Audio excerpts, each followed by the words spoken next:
नमस्ते। आज हम मध्यकालीन मुस्लिम कवि रहीम का जीवन परिचय और उसके नीति विषयक दोहों को लेकर चर्चा करेंगे। सबसे पहले महत्वपूर्ण बात यह है कि रहीम का संपूर्ण नाम अब्दुल रहीम खान खाना, जिनके पिताजी बैराम खां और माता का नाम उनके जमाल खां।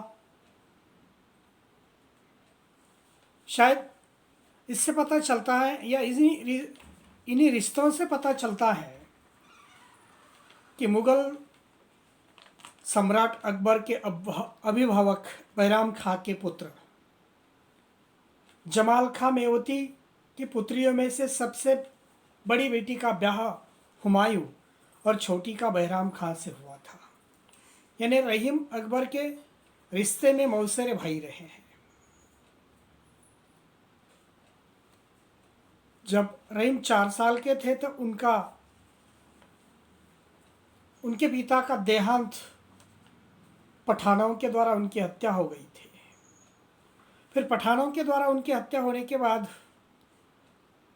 4 साल के रहीम के पालन पोषण का प्रश्न निर्माण हुआ और उसी पालन पोषण को लेकर अकबर ने पूरी तरह से बीड़ा उठाया हुआ दिखाई देता है। अकबर ने उसका पालन पोषण किया और पालन पोषण करने के बाद नवरत्नों में भी उसे स्थान दिया। रहीम भाषाओं के अंतर्गत चतुर वक्ता थे। शायद उन्हें अरबी, फारसी, संस्कृत सभी प्रकार की भाषाओं की जानकारी ठीक ढंग से थी और ठीक ढंग से ये सभी प्रकार की जानकारी होने की वजह से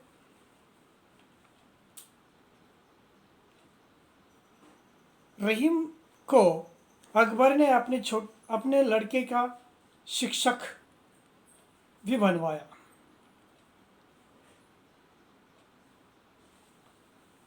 जिस जगह पर रहीम की शिक्षा का प्रबंध अकबर ने किया था, उसी जगह पर अकबर ने अपने बेटे का शिक्षक के रूप में रहीम को चुना है।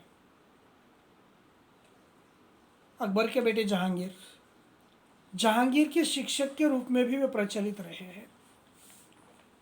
किंतु बात ऐसी है कि रहीम को सभी प्रकार की भाषा की जानकारी या ज्ञान होने की वजह से रहीम ने अत्यंत उदार दृष्टि से हिंदू देवी देवताओं की भक्ति बड़ी तन्मयतापूर्ण ढंग से की है। और बात ऐसी है कि उनके पास केवल हिंदू देवी देवताओं की पूजा अर्चा आराधना करना यही बात नहीं है। रहीम ने बुद्धि और सर्वतोमुखी प्रतिभा के धनी होने के कारण अकबर के बेटे जहांगीर के शिक्षक का पद तक ग्रहण कर लिया है। और इतना ही नहीं है, केवल शिक्षक रहे हैं, नवरत्नों में रहे हैं, दरबारी कवि रहे, ऐसी बात नहीं। हिंदू देवी देवताओं की पूजा अर्चा उन्होंने की है। इसके अलावा भी अकबर ने अपने दरबार के अंतर्गत के सभी कार्यों के साथ साथ रहीम को युद्धों के अंतर्गत भी भाग दे दिया था।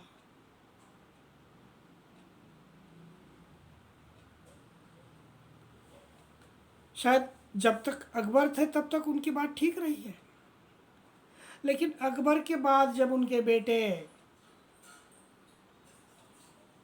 या अन्य शासक के द्वारा रहीम की अवहेलना होने लगी,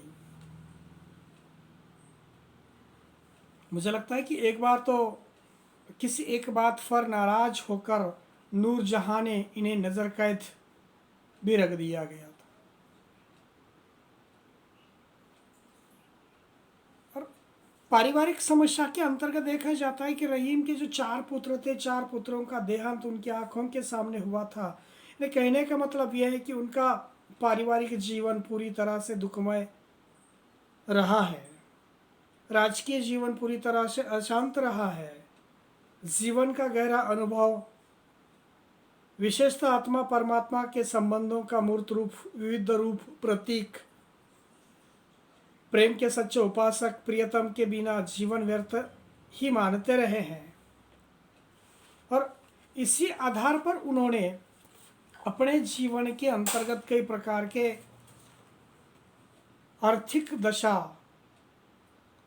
दुखों के कारण, याचकों को छूना, याचकों को दान देना और दान देने से होने वाला सुख आदि कई बातों को लेकर रहीम अपने जीवन के अंतर्गत खुश दिखाई देते हैं। शायद हिंदू कवि गोस्वामी तुलसीदास जी और उनकी बड़ी गहरी दोस्ती थी। एक बार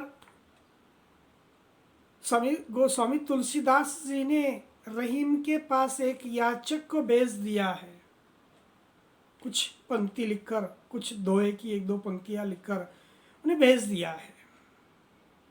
और शायद उसके अंतर्गत लिखा था धन मांगने के लिए भेज दिया है। लेकिन ये बेचारा आर्थिक हाल बेहाल के अंतर्गत जीवन जीता है, दूसरों के दरबार के अंतर्गत काम करता है, कवि है, उच्च विचार श्रेणी है, संगति अच्छी रहनी चाहिए, प्रेम के पुजारी है, उपासक है वगैरह, इस प्रकार की संकल्पना उसकी ठीक है। लेकिन खुद के पास किसी प्रकार का धन उसके पास नहीं है।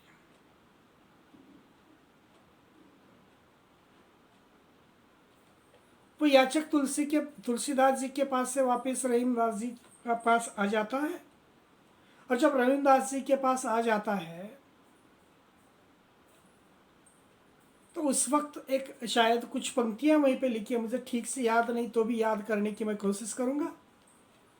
सुरतीय नरतीय नागतीय यह चाहत सब कोय, सुरतीय नरतीय नागतीय यह चाहत सब कोय।